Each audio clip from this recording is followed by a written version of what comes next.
Shabbat Shalom, neighbors. Good to see everybody.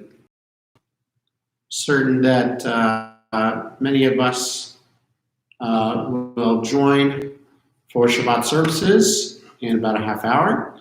But as it is the first of the month, May 1st, we are joined together for Learners Minyan.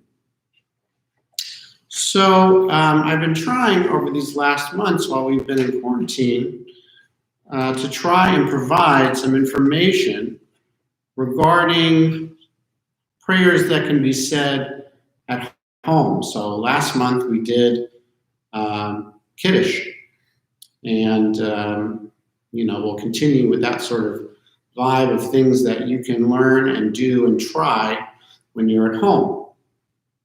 So this month, I wanted to speak about the ritual of Havdalah. Havdalah is the ceremony that we celebrate at the end of Shabbat, which commences on Saturday night when we see 3 stars in the sky and we realize that Shabbat has now ended and the rest of the week continues. So just as there are rituals for Shabbat coming in, there are rituals for Shabbat coming out. And these are rituals that can be done at home, certainly at home, with, put that in there, with just a few things that you might need. So the 4 major things that you're going to need for a Havdalah at home would be a Havdalah candle, a braided candle, though it doesn't have to be braided. We look for a few more wicks, though, so multiple wicks also satisfies that requirement. A Kiddush cup with wine or grape juice. Spices, they can be in a spice box or freestanding, either one. But those are the things that we need, the 3 things that we need for the 4 blessings. So Havdalah can be found in your Siddur. If you look in the index there, table of contents, there is Havdalah. I haven't looked to see if it's in the Mishkan Kabbalah for travelers. I guess as it is. So take a look at the table of contents and see, and you'll see 4 blessings. Right, the first blessing, Baruch atah Adonai Eloheinu melech haolam borei pri hagafen. We know that one from Kiddush. Praise to you, Adonai, our God, sovereign of the universe, creator of the fruit of the vine. We then see Baruch atah Adonai Eloheinu melech haolam borei minei samim. Praised are you, Adonai, sovereign of the universe, creator of varied spices. Then the blessing over light. Baruch atah Adonai Eloheinu melech haolam, borei me'orei ha'esh. Praise to you, Adonai, our God, sovereign of the universe, creator of the lights of fire. We then come to the fourth blessing. When we sing, certainly the Debbie Friedman version, we do a shortened version, which is Baruch atah Adonai Eloheinu melech haolam, hamavdil ben kodesh l'chol. There is the full blessing here, though, the blessing of separation. Ben or lechoshech, ben Yisrael la'amin, ben yom hashvi'i, v'sheshet yamin ha'maseh, Baruch atah Adonai hamavdil ben kodesh l'chol. Praise to you, Adonai, our God, sovereign of the universe, who distinguishes between the holy and the ordinary, between light and dark, between Israel and the nations, between the seventh day and the 6 days of work. Praise to you, Adonai, who distinguishes between the holy and the ordinary. So you can see that it works both ways. You can just do the first chatima, Baruch atah Adonai Eloheinu melech haolam, hamavdil ben kodesh l'chol, or you can do the whole thing. It doesn't matter. It's totally up to you as to which you'd like to do. You then extinguish the flame. So that's sort of the basic, what we call crash course in Havdalah. So let's talk about the history of this ritual. So obviously things like fire and wine, we'll talk about a little bit more, but those are pretty familiar symbols with us here at Judaism. So spices, on the other hand, should be a little bit new. So why spices? Well, in antiquity, sweet-smelling spices were actually regularly used at the end of a meal. So the practice was to use what was called mugmar, a type of incense created by putting the requisite spice on red-hot coals. This has happened in antiquity on Saturday nights. However, because of the ban on fire during the day, because of Shabbat, the ban on fire, such burning coals were not available, so other spices were used. The most common was hadass, myrtle, both in Talmudic times and the Middle Ages. So what we have here is a mixture of a common secular tradition of smelling spices after a meal that was brought into Judaism, but on Saturday night, they couldn't put it on red hot coals because it violated Shabbat, so they came up with something else, so they replaced it with myrtle. There is a tale in the Talmud, Shabbat 33b, Rabbi Shimon bar Yochai and his son, Rabbi Eliezer, come across a man carrying hadass, meaning myrtle. And when asked, why does he do so? He responds, to honor the Sabbath. To this day, the spice box is called hadass. So if you'd like to know where the spice box and spices became infused, it's from a stranger who these rabbis encountered on the road. So that's how powerful that can be. When we move into medieval, what we would say 16th century or so, Yosef Karo, he attests that myrtle has mystical significance, but does not tell us what significance he has in mind. So rabbinic scholars Jacob Lauterbach, that's more in the 20th century, noted that the Talmudic tales of sages who would carry myrtle and dance before the bride at weddings, this would be a tradition that they did to bring good spirits and ward off evil spirits, but also because myrtle was believed to enhance sexual potency. So it was originally, that's interesting, right? This was originally a wedding tradition that you would dance around with myrtle to ward away evil spirits. Then when Judaism did away with that idea, it could be used for good omens or whatever you want. But then think about the idea of the bride and the wedding and sexual potency and all this sort of stuff. It makes sense then that Judaism would incorporate this, certainly that late after the 16th century and others, because we knew that in Tzfat, we believed that Shabbat was the Shabbat bride and all these things. So all these images of Shabbat and the bride sort of came out. So it became very natural for myrtle to be used in that fashion. Okay, so the last bracha, the last blessing, right? Who just blessed be God, Adonai of the universe. who distinguishes between the holy and the ordinary, right? Hamavdil ben Kodesh l'chol.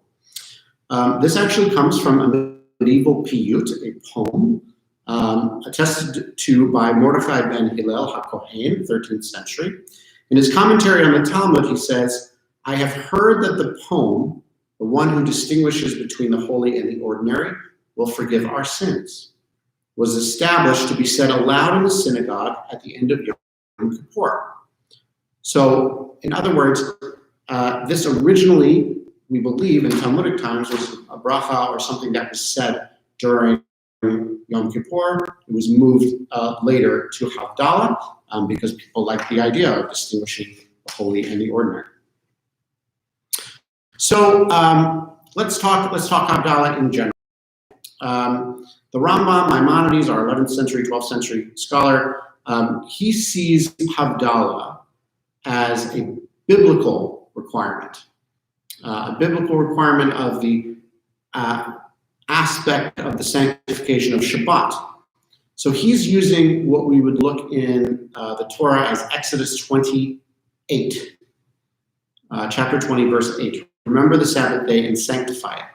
So what he does is he infuses this idea to say that Havdalah is part of sanctifying the Sabbath day and thus is biblically prescribed.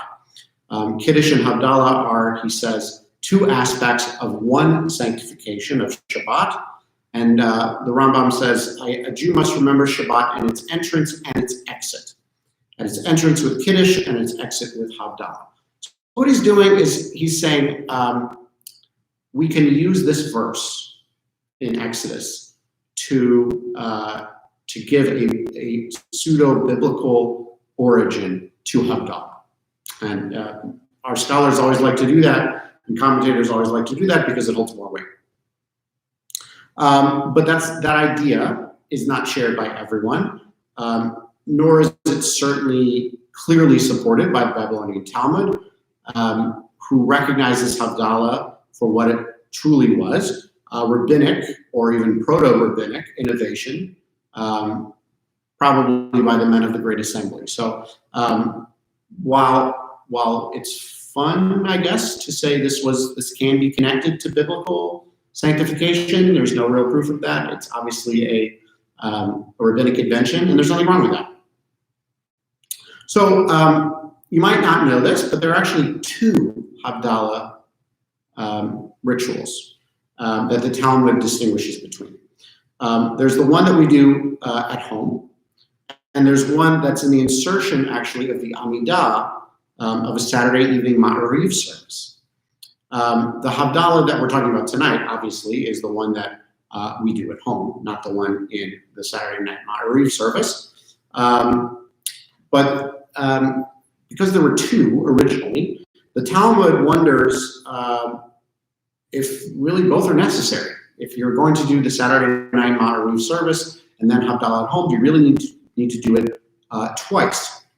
So an initial claim in the Talmud is made that when people were wealthy enough to afford the extra wine, whereas during hard times, the Havdalah in the evening and the Amidah suffices. In other words, the Talmud said, look, you might not have enough wine to do it twice. So if you've done it already in the Ma'ariv Amidah, don't do it at home. Or I guess you could say vice versa. Another tradition claims that the men of the Great Assembly always intended both to be said in a position that sort of, takes care of both. Certainly a rabbinic tradition is, if you don't know which one to do both. That's really a pretty common rabbinic understanding. So let's talk for a moment about the first blessing. Baruch atah Adonai Eloheinu melech haolam, borei pri hagafen. Blessed are you, Adonai, our God, sovereign of the universe, creator of the fruit of the vine. So in the Shulchan Aruch, 16th century, Moses Isserles tells us that we should let some wine overflow onto the ground, because any home that is not lucky enough to be able to spill wine like water will not see a blessing. Obviously, they didn't have nice carpet at the time, so do with that as you will. Moreover, pouring wine, using it to extinguish the Havdalah, Havdalah candle, and then passing some over the eyes promotes good luck for the coming week. These are just ideas from commentators and rabbis who say, look, this is what we should do. So that's why we always like to provide these old traditions. You can say, hey, is that meaningful to you? Sure, great. If not, no big deal. Okay, the second blessing. Baruch atah Adonai Chalam, Abrei Minei B'samim. Right? Blessed are you, Adonai, our God, sovereign of the universe, creator of the varied spices. So once again, Maimonides explains that the spices are supposed to cheer up your soul, right? Which your soul is saddened by the imminent departure of Shabbat. There is another commentary, Hagahot Ma'imunot, which connects this point to the Talmudic tradition of Neshama Yiteva, that during Shabbat, we gain an extra soul. And all Jews receive that soul on Shabbat, but then we lose that after Shabbat ends. So our regular weekday soul is saddened by the imminent departure of the Neshama Yiteva, its lofty counterpart. And the fragrant smell of the spices cheers our weekday soul and is reminiscent as well of the world to come, which Shabbat foreshadows. So this is sort of how I explain it to people when people say, why do we do the spices? Well, you know, if anyone's ever heard of the Sunday night blues or the Sunday downs or whatever it is, the week's about to start. Well, in Judaism, it's Saturday night, and we get the Saturday night blues. And so, you know, the week is about to start. Shabbat, our day of rest and gaining extra soul, has just ended. So we need something to cheer us up. So inhale beautiful spices, remind us of how beautiful the world is. I think it makes sense. So, again, the true history of it was that it was a secular custom that you just smell spices every night. But as it goes on, right, Judaism reinterprets it and recreates its origin, just like the Rambam did. Okay, the third blessing. Blessed are you, Adonai, our God, sovereign of the universe, who creates lights of fire. So the Jerusalem Talmud relates this blessing to Adam. On the sixth day of creation, there's a story in the Jerusalem Talmud. When Adam came into being, he could see from one end of the world to the other using what was called the primordial light that God had already created. So when God says, let there be light, God's not talking about the sun, because that comes later, right? Some sort of primordial light that God creates. But as Shabbat ends, the light faded out and darkness fell for the first time. So Adam, who had never experienced darkness, became afraid. And to assuage his fears, that the very next night, God struck two flints together and made a fire. Adam was so grateful for this fire that he recited the blessing. Baruch atah Adonai Eloheinu melech haolam borei merei ha'esh. That's just a wonderful little agadah, a little drash on the origin of that blessing. That it can assuage our fears in darkness. So why not? A little nice story from the Jerusalem Talmud. Speaking of the light, let's talk about the candle itself. I did say at the beginning that we would talk for a moment about the braided candle or the wick. So where does this come from? Well, the Talmud considers that we're talking about ha'esh, right, of fire, right? And just like if we recall from when we discussed the Shabbat candles, right? Baruch atah Adonai melech haolam asher kitshanu v'mitzvotav v'tzivanu l'hadlik ner shel Shabbat. Ner is actually singular, right? The light of or the candle of Shabbat, right? It's singular, but we obviously refer to it through tradition of more than one candle. Well, Havdalah is the same thing. Borei pri ha'esh, right? Borei yorei ha'esh, right? Is it the lights of fire or the light of fire? So there's a dispute in the Talmud. Is it singular or is it plural? And of course, this argument comes before our favorite scholars who like to argue, Beit Hillel and Beit Shammai. Beit Shammai believed that a fire consists of only one flame. Me'orei ha'esh, he meant one fire. Beit Hillel maintained that the fire has many flames, that it's plural. So therefore, how do we accomplish that? The customary use would be then braiding candles together, right, as an expression of Hillel's view that causes the flames to feed into one large flame. Now, you may also see, instead of braiding the candles, you may see one candle with multiple wicks, and that's okay too. The idea is we believe, just like Hadlik Ner Shel Shabbat, Ner can be translated into multiple candles. Borei Meorei Ha'esh is not just one flame, but multiple flames, and we do that through the very beautiful Havdalah candle. Okay, so let's talk about what Halakha has to say about how Havdalah is to be done, and that will be how we end, unless there's some questions. So Havdalah is to be recited standing, as if saying goodbye to royalty. But if one plans a meal afterwards, one may sit so as to establish the meal. This is Halakha, standard sort of rules that you should do so. So do it standing up unless you're about to eat, and sit down. Wonderfully, men and women are equally obligated to make Havdalah. So this is one of those wonderful all access within even the more orthodox denominations of Judaism that all are equal and obligated to make Havdalah. As we said before, there's two prayers, or two prayer rubrics rather, for Havdalah. One is the home recitation, which I'm speaking to you about tonight, after returning from sanctuary, the synagogue on Saturday night, and an earlier synagogue version with the Amidah Ma'ariv. Work is permissible after reciting just the latter one, or after simply saying the final blessing. One cannot eat or drink until after the home Havdalah. In other words, if you do the Havdalah blessings in the Saturday night Ma'ariv, you can do work. But you're not supposed to eat or drink until you do the one at home. So that's an idea for in case you need to start working on Saturday night. Again, we spoke about wine is to be poured overflowing to symbolize a multitude of blessings. So just like we do in the tradition of Kiddush, you're supposed to put it right there at the top, right? So that Kiddush is supposed to be right there. Traditionally, you're supposed to overflow it a little bit so it leaks down a little bit to express multitude of blessing. Make sure you've got paper towels or whatever it is with that. When you are saying the blessings, right, you look at the objects. So when you are saying Borei Pri Hagafen, you look at the wine.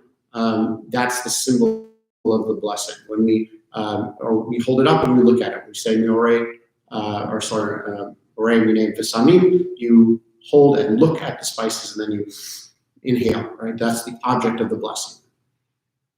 As for what you might see for the third blessing of Borei Meorei Ha'esh, you may see people do this, right, or this.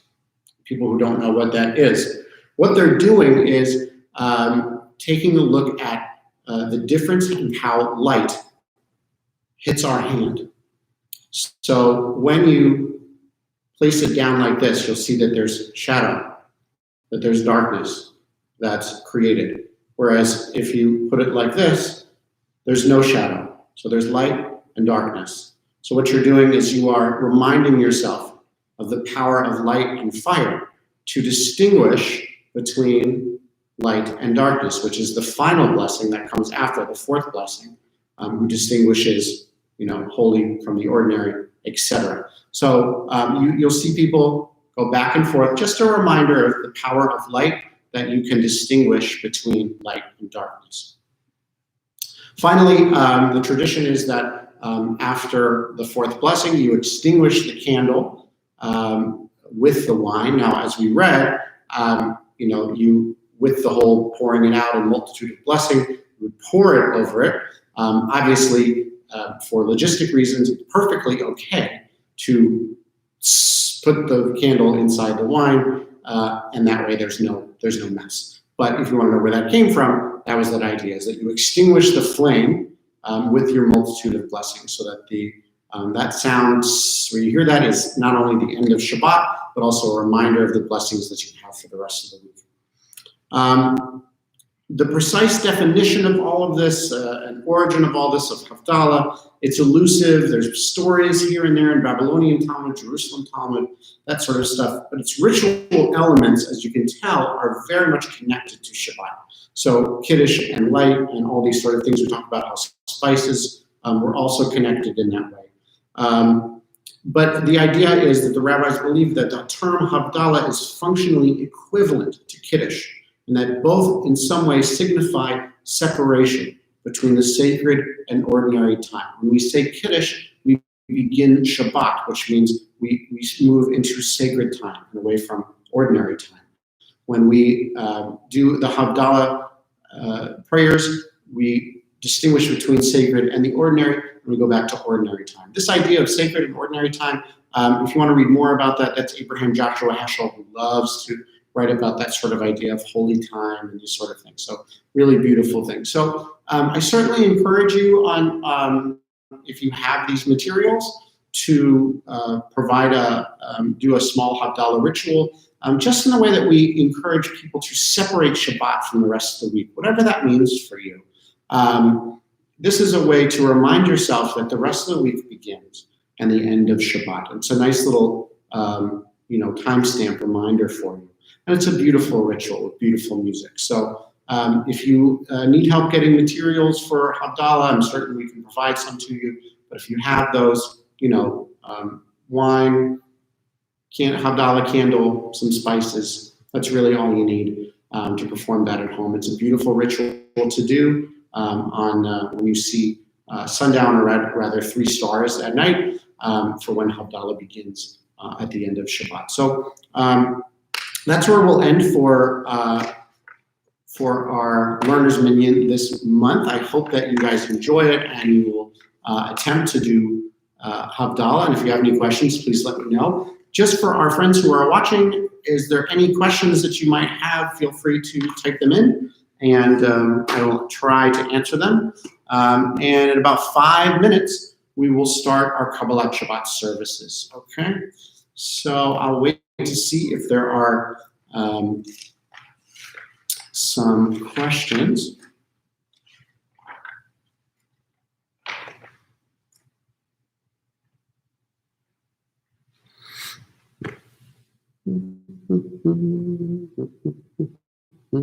Okay. So 5 minutes, friends, and we will begin our Shabbat services. Maybe a little bit less. But take a breath, take a moment, get into the zone of Shabbat, and we'll begin. I would like to add, by the way, that tonight, for the first time, I will be providing the page numbers within Mishkan Tefillah for travelers. So if you have come by to get Mishkan Tefillah, you will know where we are. Please keep those page numbers in mind as they jump back and forth, because there's Tefillah and there's candle blessings and there's all kinds of fun things like that. So a few minutes and we will join together for Shabbat. So Shabbat Shalom, and we'll start in just a moment.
The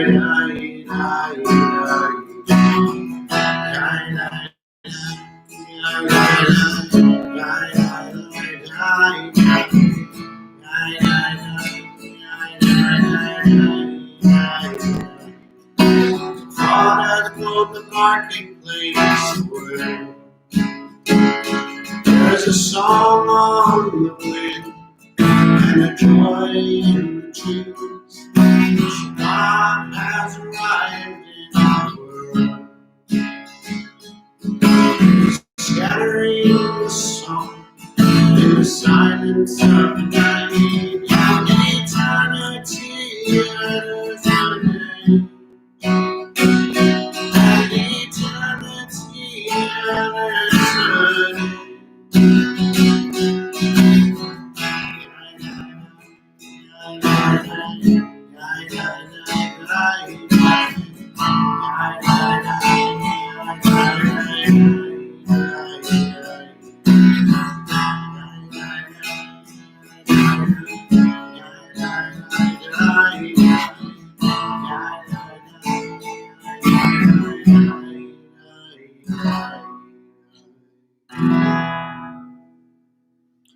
Shabbat Shalom, everyone.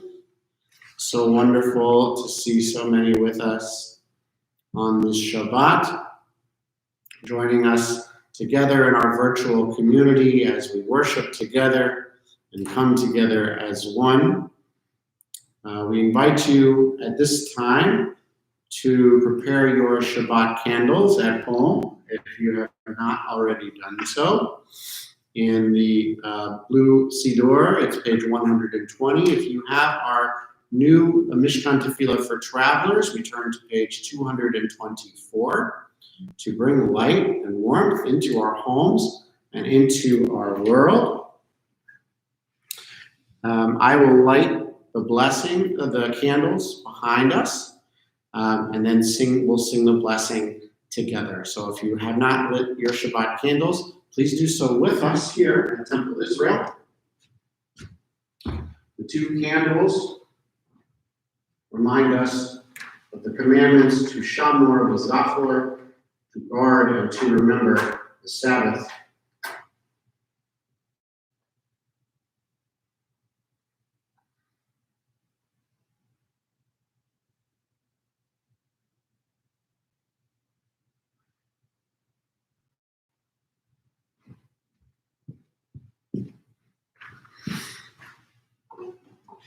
As the candles are lit, take all of Shabbat in.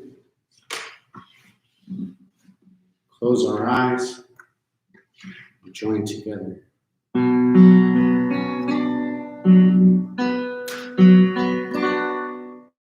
Baruch atah Adonai Eloheinu melech haolam asher kitshanu b'mitzvotav v'tzivanu להדליק של שבת.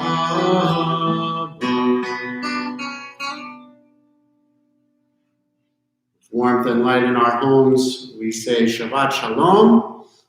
If you are with us here virtually on Facebook or on YouTube, please wish one another a Shabbat Shalom, a Shabbat of peace. Please feel free to take a moment to do so. Remember that we connect with one another virtually, so these connections are important. They mean a great deal to us. Being able to see those words, Shabbat Shalom, knowing that others are thinking about us and are praying with us. So please feel free to do so, as it means a great deal. As we welcome Shabbat together, as we are wishing one another a Shabbat Shalom, we welcome the Shabbat bride into our homes, into the synagogue, but also into each one of your homes with the words of L'cha Dodi. In Mishkan for Travelers, it's on page 16. These words remind us of the beauty and purity of Shabbat that we welcome into our homes. The words of L'cha Dodi. So let us welcome Shabbat into our world and into our homes with the words of L'cha Bodhi.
Welcome the Shabbat bride into our midst. Oh, Shalom, Ater Malam, Lam Besimcha Utzevona, Tovim Lam Segula, Boi Hala, Boi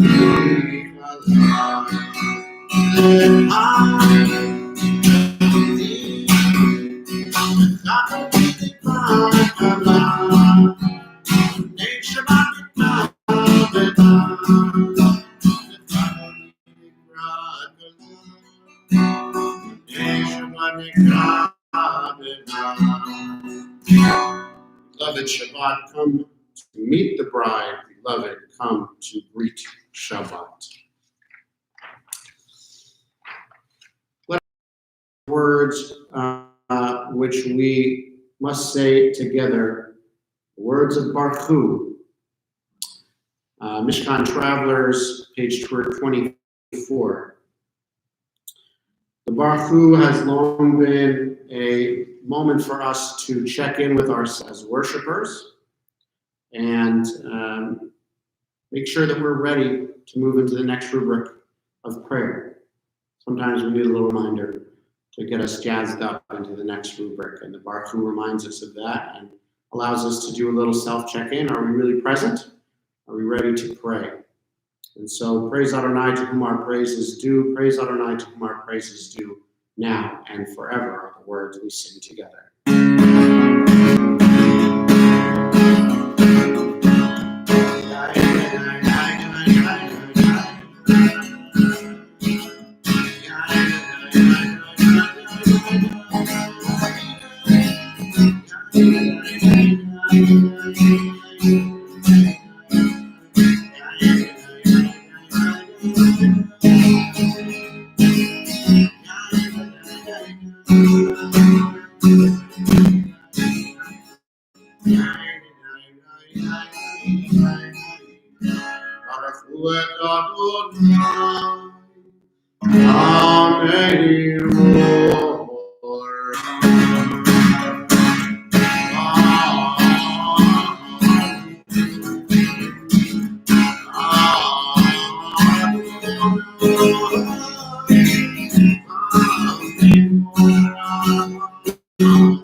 Praise Adonai, to whom praise is due forever. Praise Adonai, to whom praise is due now and forever.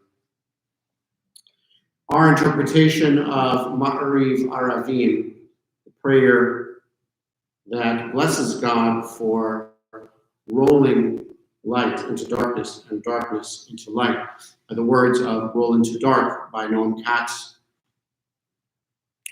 These words, Borei Nom V'Laila V'Leil or Mibnei Choshech, V'Choshech Mibnei Or, they come from the prayer, and we remind us, we are reminded rather of the beauty that can happen at sunset, how beautiful evening can be, where night becomes day and day turns to night, with God lighting, rolling this light into darkness and rolling darkness into light.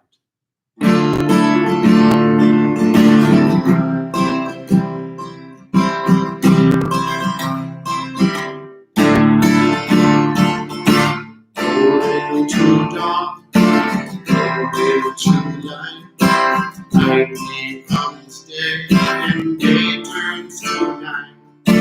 Rolling to dawn, rolling to light, night becomes day, day turns to night. Rolling on a night, let Lord give me caution.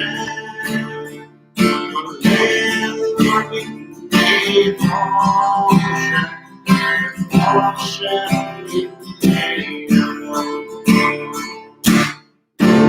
to dark, to light, night becomes day, day turns to night. To dark, to light, night becomes day, day turns to night. Ray on the light, let on give me caution.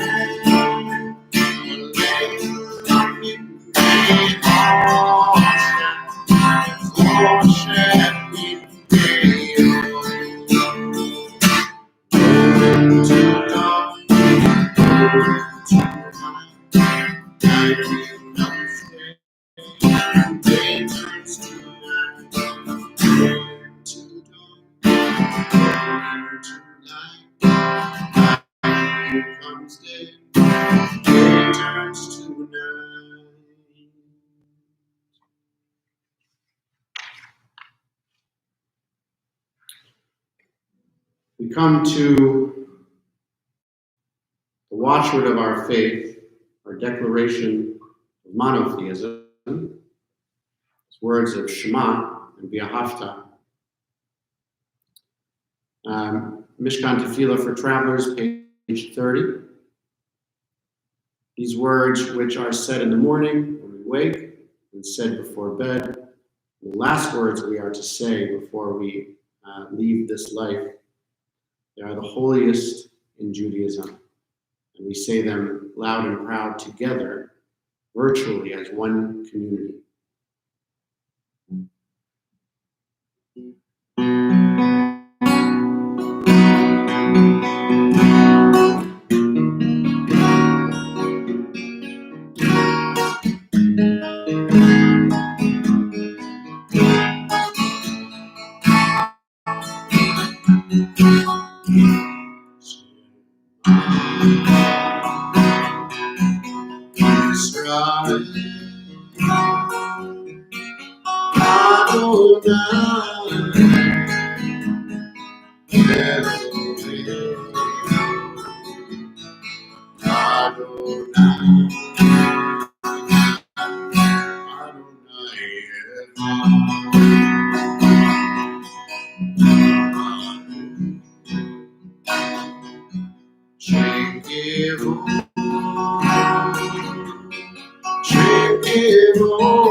All thy soul,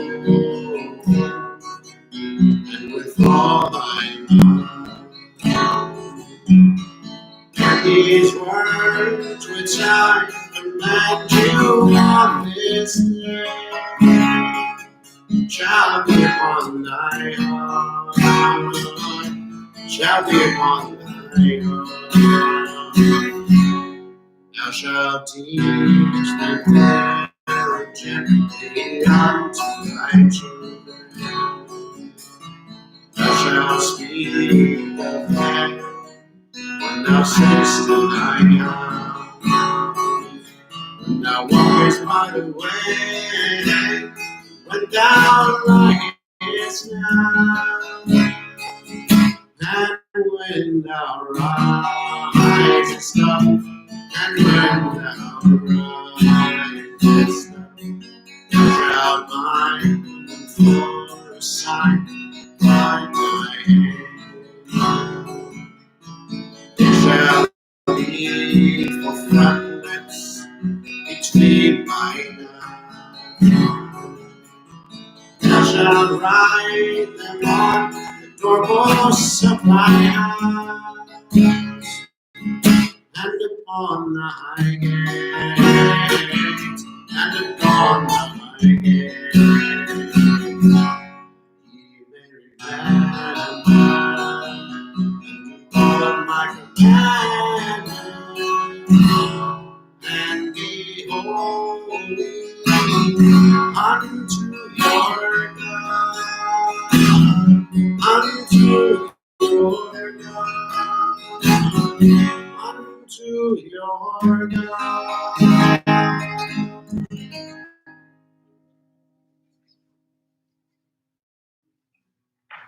Reminder for us that even in quarantine with stay-at-home orders, we can still fulfill these commandments.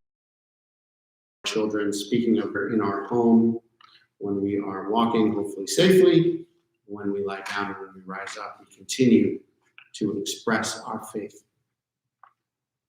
We turn to the words of Micha Mocha, and for Mishkan Tefillah, that's page 36, Mishkan Tefillah for travelers. And I think every week I've really tried to get us to envision ourselves at those parted shores, standing there before going forward. And, I think that we're in no rush, obviously, to cross that sea. But we do start to feel the chariots of Pharaoh behind us. There's a lot of pressure we can feel from people saying we need to get out, we need to reopen. And we're sort of in the middle here. We're sort of in limbo, waiting for leadership to tell us what to do. And so I just really, over these last couple of weeks, have really envisioned us at the Red Sea, waiting for the seas to open and for us to pass through to freedom. And we know that it will come, but it will come when it comes. In the meantime, we stand together, standing at those parted shores, ready to march together.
For our friends with Mishkan Tefillah for Travelers, join us on page 38. So we come to these words of Hashkivenu, and I think during these times, this prayer is really meant a lot. It carries a lot of weight. If we read these words, grant, O God, that we lie down in peace and raise us up, O guardian, to life renewed. Spread over us the shelter of your peace. Guide us with your good counsel. These are all really important prayers for us to have during these times, these uncertain times. God, watch over us and deliver us. You're gracious and merciful. Guard our going and coming, life and peace evermore. I can't think of a better prayer during these times for us to do. So we think about all those who need shelter, whether it be a true physical shelter or metaphorical, but I think we're all in need of a Sukkot Shalom, a shelter of peace from everything. We're just being bombarded by way too much, and it's overwhelming. So may we lie down tonight in peace as a people and as human beings everywhere, and rise up tomorrow a little bit more renewed. These words of Hashkivenu, join together in prayer.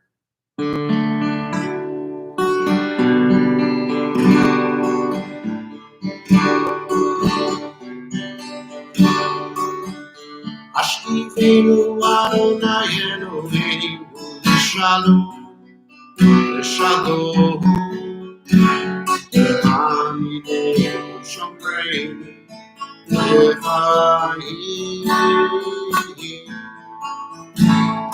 Fros aleinu Sukkot Shlomecha, Fros aleinu Sukkot Shlomecha. Amen.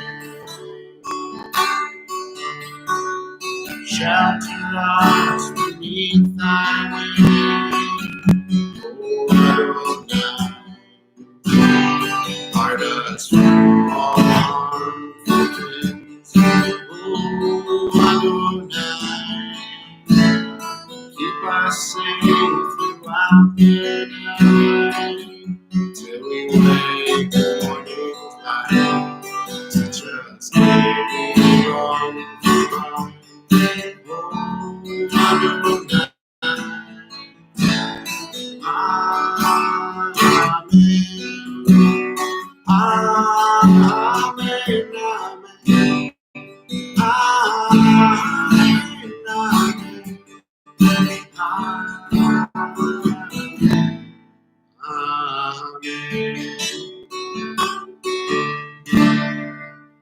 Since that is our good night song to our children, if you are still up, you might be. Good night. Sleep well.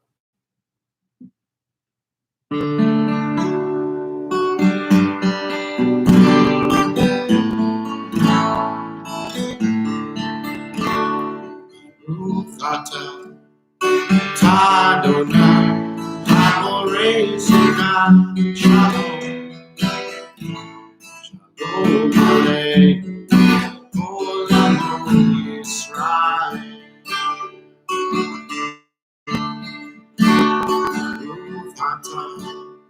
Tadonai, Amorei Sukkot Shalom,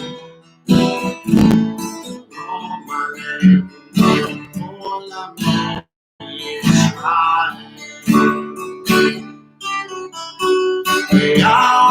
ירושלים ויעבודה ירושלים שאני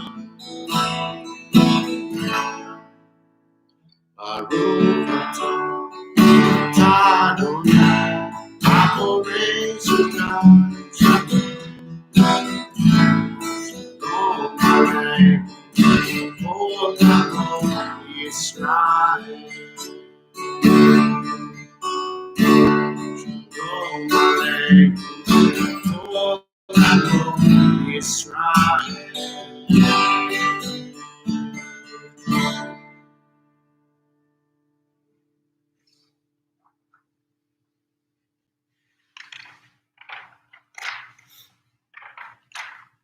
All of us together join for the words of our tefillah, our Amidah. Again, these words, which are typically said together, they can be said apart. They can be said individually. But it's just so much more meaningful when we're together. Mishkan Tefillah for Travelers, page 130. As we begin tefillah, these words, Adonai, open up my lips that my mouth may declare your praise.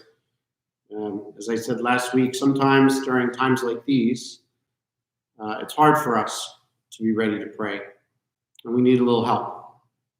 So it's okay for us to ask for help. The psalmist of Psalm 51 needed a little inspiration. Sometimes so do we. We ask God to open up our lips so that we can declare your praise and your glory.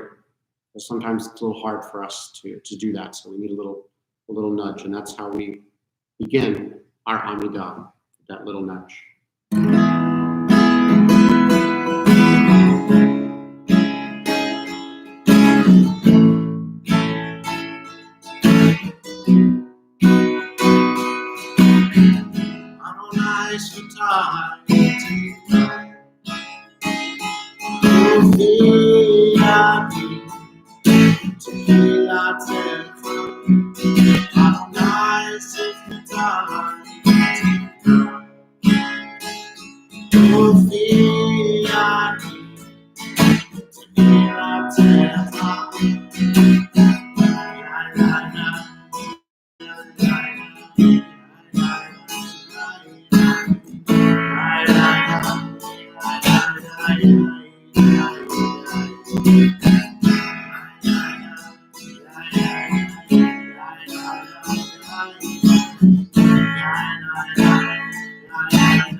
We begin our Amidah with a blessing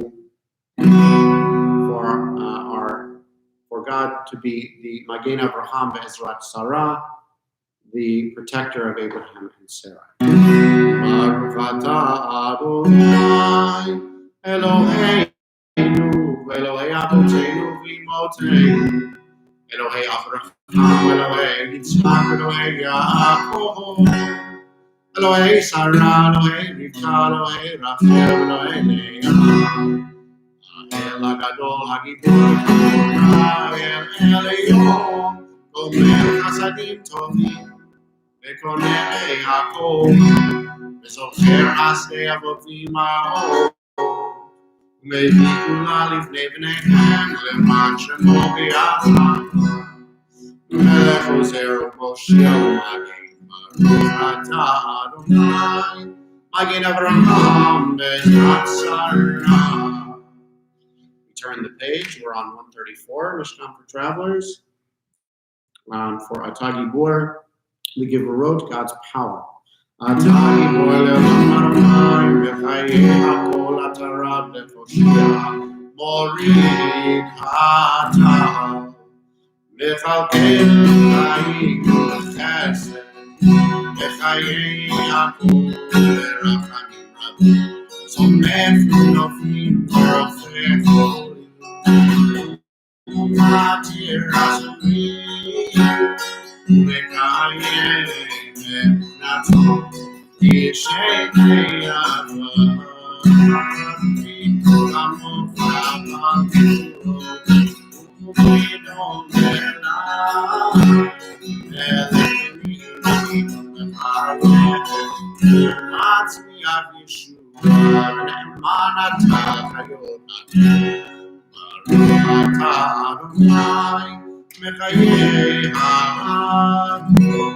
Blessed are you, Adonai, who gives life to all.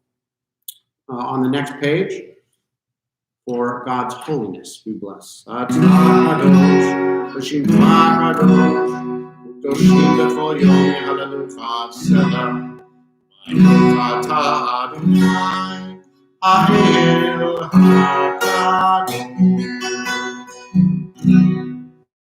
Blessed are you, Adonai, the holy God.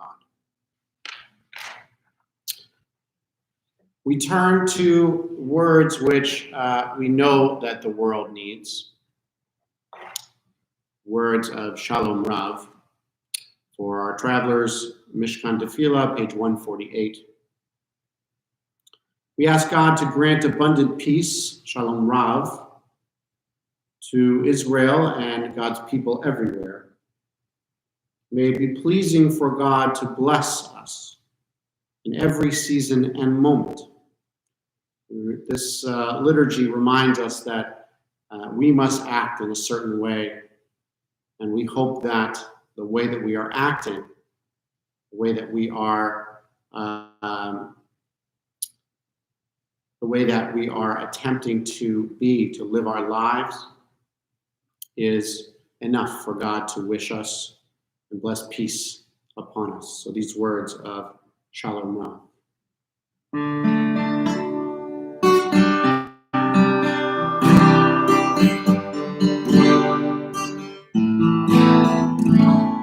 Shalom Rav, Yisrael,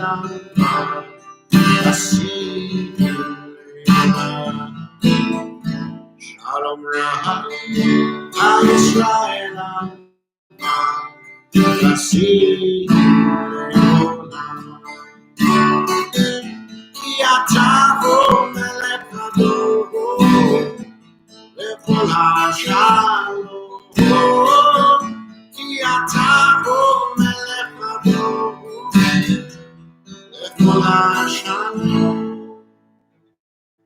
Shalom Israel,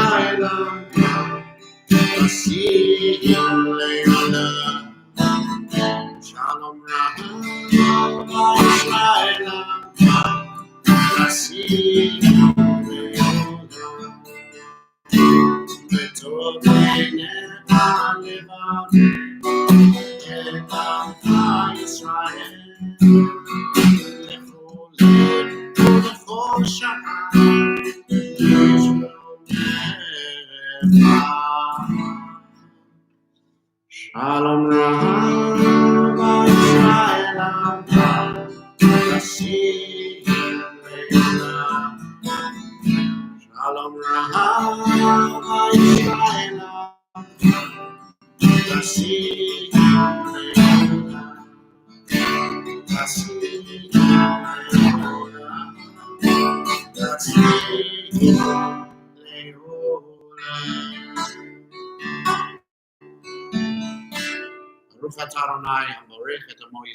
Shalom Blessed are you, Adonai, who blesses your people Israel with peace. During these times of COVID-19, there has never been a more appropriate time for the words of Mishaberach, these words where we offer healing, ask for God to bestow healing upon people. Not only those who may have come into contact with COVID-19, but also those who are suffering due to the loss of a loved one, those who are suffering for all kinds of reasons, physically, mentally, spiritually, emotionally, due to these stay-at-home orders and how hard it can be financially, all kinds of issues of anxiety and depression that can come about during these difficult times, to say nothing of the other things that we have, the standard things that we encounter in our world. So tonight we offer blessings and we offer prayer for refuah shlema, full and complete healing, for Jason Beckner, Chuck Bogard, Karen Fanwick, Eileen Goss, Harry Herschel, Harriet Morrison, Sandy Perlman, and Sharon Tallis. To those names, we invite you to type any other names of those in this community or in your own personal communities that you'd like to add so that we can pray for their health as well. We, of course, pray for the health of all those infected with COVID-19. We pray for the strength and refuah shlema of those health workers on the front lines trying to work so hard, and scientists trying to come up with a vaccine. We wish them strength and refuah shlema, a renewal of body and spirit. Please feel free to add some names to our list here so that we can add them to our hearts.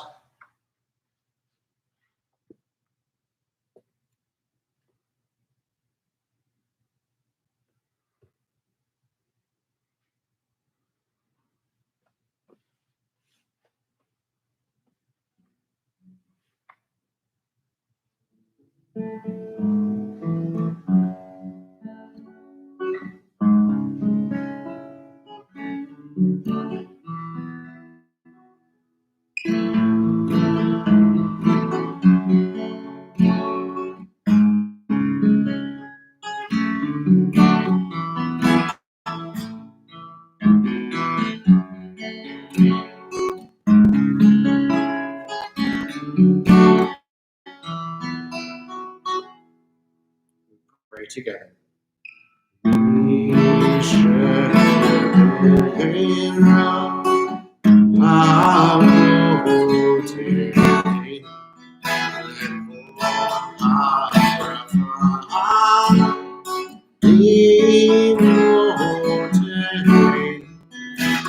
May the source of strength, who bless the ones before us, help us find the courage to make our lives a blessing.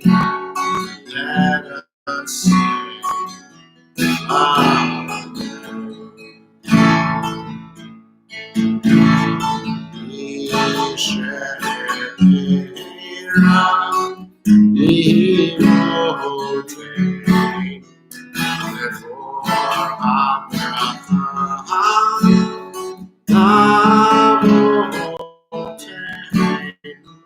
Bless those in need of healing with refuah shlema, the renewal of body, the renewal of spirit. Let us sing Amen.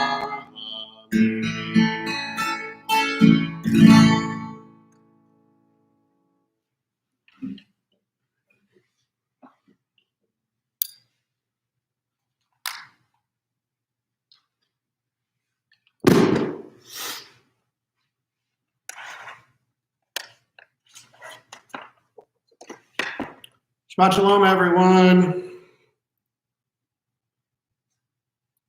So I'm always really pleased when we come to this parsha, Kedoshim. It's actually Acharei Mot Kedoshim, a double portion this week. But while it's in the midst of Leviticus, a book that can pretty often seem foreign or alien to our modern practices, this parsha contains what we call the holiness code. And in it carries within it timeless understandings of truly what it means to be a good Jew, a Jew in good standing. As a rabbi, I'm often approached by fellow Jews, Jews by birth, Jews by choice, or those in the process of conversion, and they ask me, what does it mean to be a good Jew?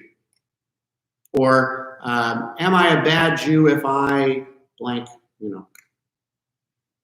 These questions typically have to do with the observance of ritualistic behavior, keeping Shomer Shabbos or kashrut, coming to synagogue or attending classes. But my answer to those questions typically has nothing to do with these subjects above. What makes a good Jew? Well, all that you need to know lies right here in Leviticus 19. You shall not steal. You shall not deal deceitfully or falsely with one another. You shall not swear falsely by my name, profaning the name of your God. You shall not defraud your fellow. You shall not commit robbery. The wages of your laborer shall not remain with you until morning. You shall not insult the deaf or place a stumbling block before the blind. Fear your God. You shall not render an unfair decision. Do not favor the poor or show deference to the rich. Judge your kinsmen fairly. Do not deal basely with your countrymen. Do not profit by the blood of your fellow. You shall not hate your kinsfolk in your heart. Reprove your kinsman, but incur no guilt because of him. You shall not take vengeance or bear a grudge against your countrymen. Love your fellow as yourself. I am Adonai. Following these laws are what make a Jew holy. You don't steal or lie. You don't commit fraud or trickery. You don't rob or hold back paychecks. You don't insult those with challenges or disabilities. You view everyone fairly, not giving special treatment to anyone. You don't benefit from the loss of another or hold grudges or hatred. There it is. The skeletal outline of a just society. This is the world we Jews wish to live in, where Jew and non-Jew alike hold these values in their hearts.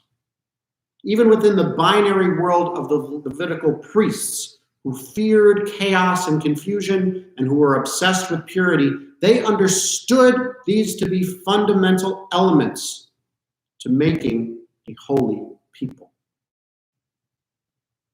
With every one of these acts, we commit what is known in later Jewish literature as Kiddush Hashem. By following these laws, we bring holiness to God and we act ethically and morally. And as it is with everything in this world, Kiddush Hashem has an opposite, known as Chilul Hashem, the desecration of God's name, an act that brings dishonor on God's people. In other words, when we commit Kiddush Hashem, we honor God's people and are a beacon of light to represent Judaism. When we commit Chilul Hashem, we disgrace not only ourselves, but the entirety of the Jewish people. It's sometimes easy to forget that as Jews, whether by birth or by choice, we represent one another. We represent a nation. One might think that the rabbinic principle of Kol Yisrael Aravim Ze Bazeh, all Jews are responsible for one another, refers only to helping fellow Jews in need. But instead, we should view it in the context of Kiddush Hashem and Chilul Hashem. When we lie, when we steal, when we defraud someone, when we commit Lashon Hara, evil speech, or favor the rich, or hold grudges, or show hatred, we not only blacken the pure soul that God has bestowed upon us, but also dishonor and disgrace all Jews everywhere. It is certainly an almost unfair burden to carry as Jews. But raising the stakes so high, I believe, was the rabbi's tactics all along. If being holy to honor God was not good enough, being holy not not to dishonor the Jewish people certainly would be. This concept can be both universalistic, meaning how we look to the outside world, or particularistic, focusing on what one Jew can do to another. Leviticus 19, the Holiness Code, is also known as a brief Torah, which states the duties incumbent on the Israelite people as a people that are representative of the basic teachings of Torah. If you know nothing else in Judaism, if you do nothing else in the name of Judaism, you do these things. As the great sage Hillel once said, "What is hateful for you, do not do to your neighbor. That is the whole Torah. Now go and learn it." What makes us holy, what makes us a people worthy of honor and praise, is found in these laws in Leviticus. They're not just words on a page from another time with another agenda. Well, they are, but that's not all they are. These are timeless guides towards ethics and morality that continue to be as true in this world as they were in the world of the biblical author. The priests knew it, the rabbis knew it, and we must know.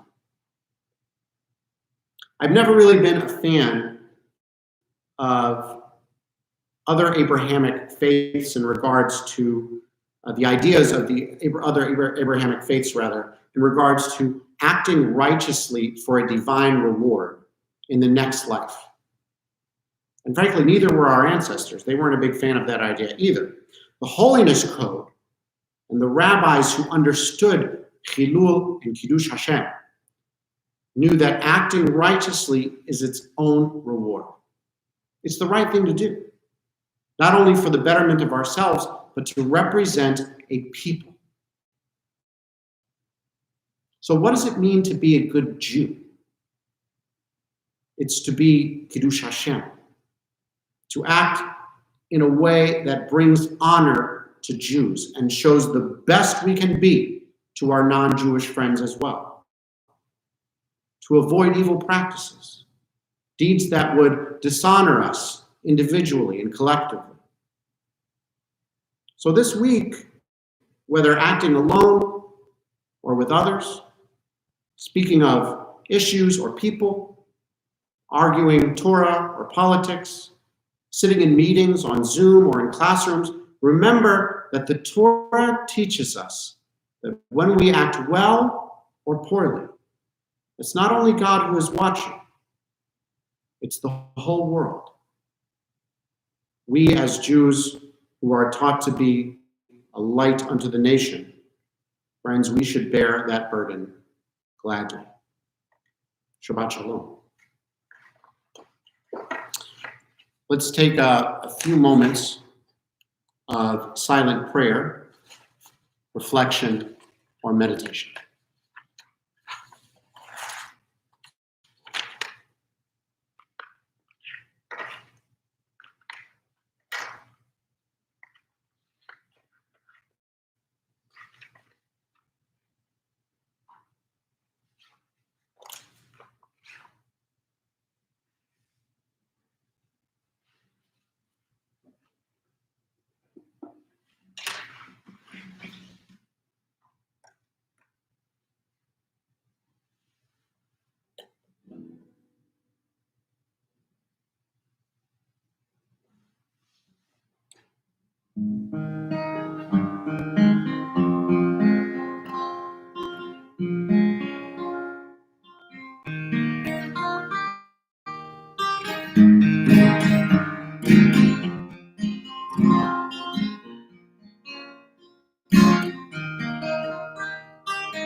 End our tefillah, this section of our Mishkan Tefillah for Travelers on page 152.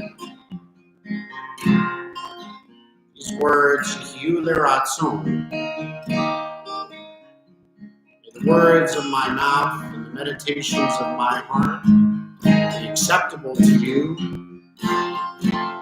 Adonai, my rock and my redeemer. Hiyu Leratzon, Imrefi,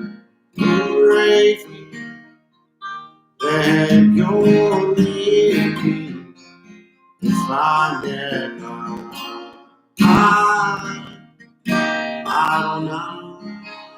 sorry, Adonai,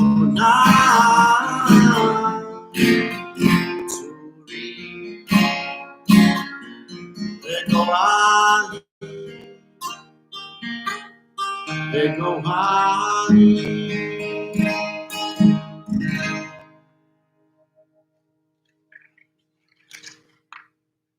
As we come to the concluding aspects of our service, Mishkan Tefillah for Travelers, page 214.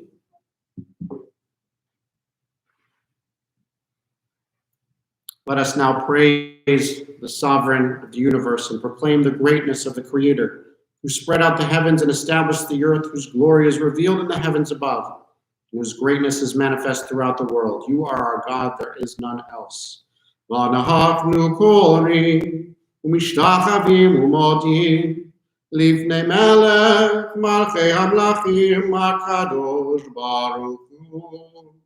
Therefore we bow in awe and thanksgiving before the one who is sovereign over all, the holy and blessed one. We move to page 216 for our travelers.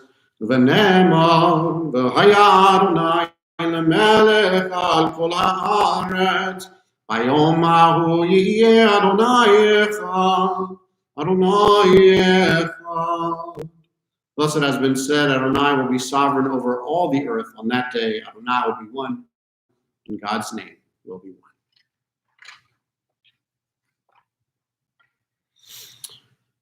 Friends, during these times, let us keep in mind all those who are mourning this week and over these past few months, those who have not been able to mourn in the same way with other people, or even be at funerals in some cases. There's a great deal of pain and loss that we are feeling.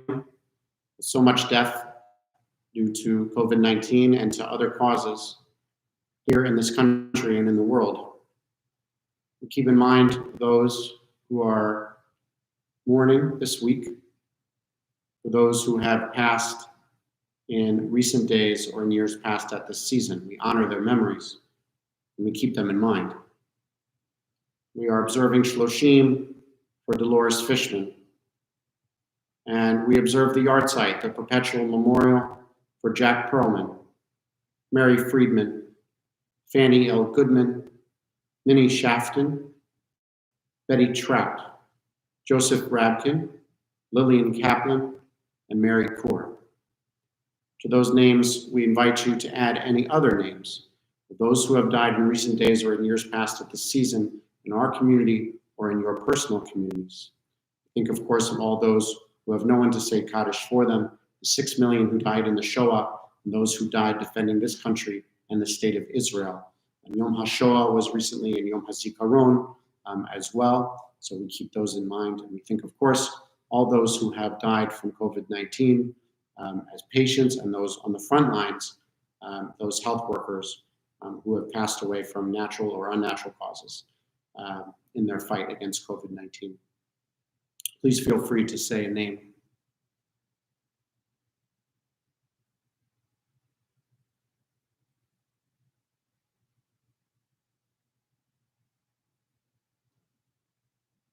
Together we honor their memories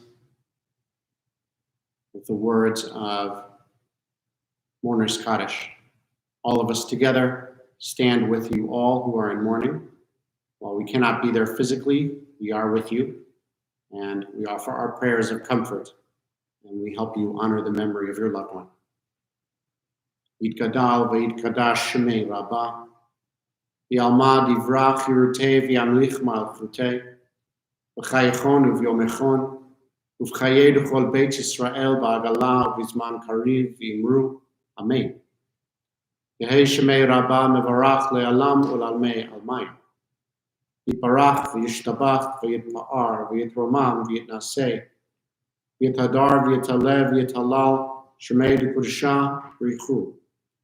Ve'ela min kol birchata v'shirata tushbechata v'nechemata ta'amiran bi'alma v'imru. Amen. Yehei shalom rabba min shamaya v'chaim aleinu ve'al kol Yisrael v'imru. Amen. Osei shalom b'mromav hu ya'asei shalom aleinu ve'al kol Yisrael v'imru. Amen. May the one who brings peace to the high places bring peace over all in mourning and all of humanity, as we say together. Amen.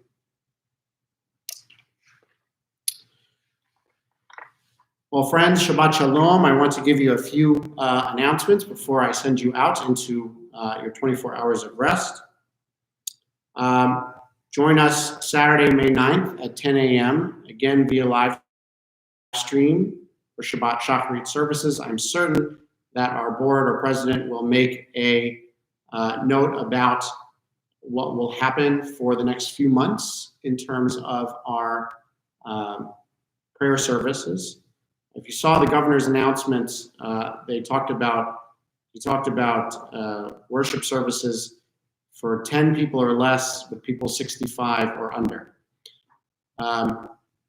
Personally, I'd like us to just continue virtually. It's safer, and I'd rather not kick that 11th person out. Though I am sort of tickled by the idea of tents. It's a minyan, but in any case, that is not only my decision to make, though it is certainly my recommendation. So for now, I'd like to say that Saturday, May 9th at 10 a.m., we will continue via live stream for everyone's health and safety.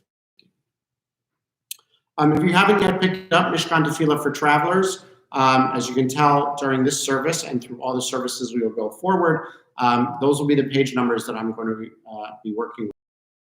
You can come in and borrow one. They're not to keep, they're to borrow because we want to use them for other things.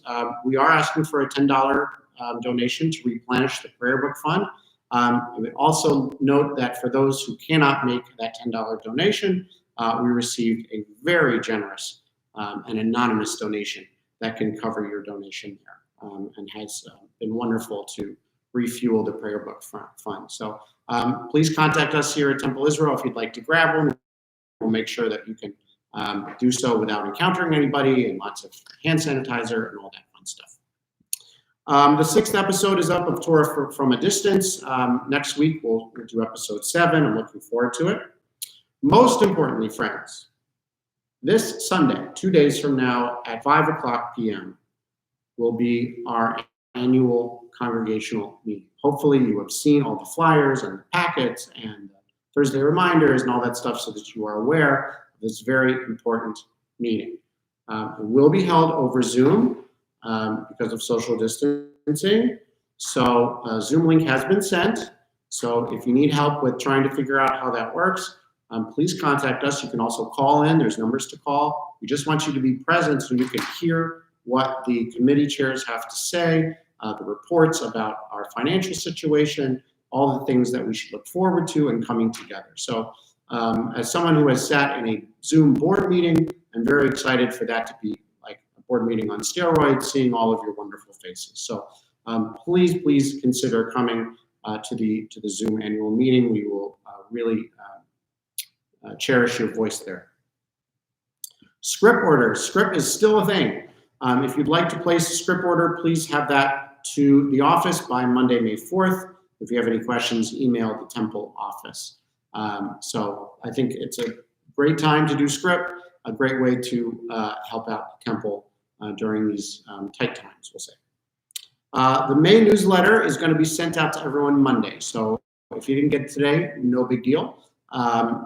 Several of our leaders wanted to wait until after the annual meeting to send that out. So you didn't miss it. The newsletter, May newsletter, will come out on Monday. Sorry for the delay. And once again, just a reminder to please submit, if you feel comfortable, Voices from Quarantine. Please let us know how you're doing. Let us, hear your little check-ins. Give us little stories, things that you can submit to Temple Israel. We'd love to connect with you and have each other connect with that sort of thing. So please don't be shy. Tell us how you're doing. Submit it in, and we'll publish it on our Thursday reminders or monthly newsletters for Voices from Quarantine. Besides that, friends, stay healthy, stay safe, stay inside if necessary. If you guys need anything, my virtual door is always open. Please give me a call or shoot me an email for pastoral care or anything else. With that, friends, a Shabbat of peace, a Shabbat of warmth, a Shabbat of a virtual community. Shabbat Shalom, friends.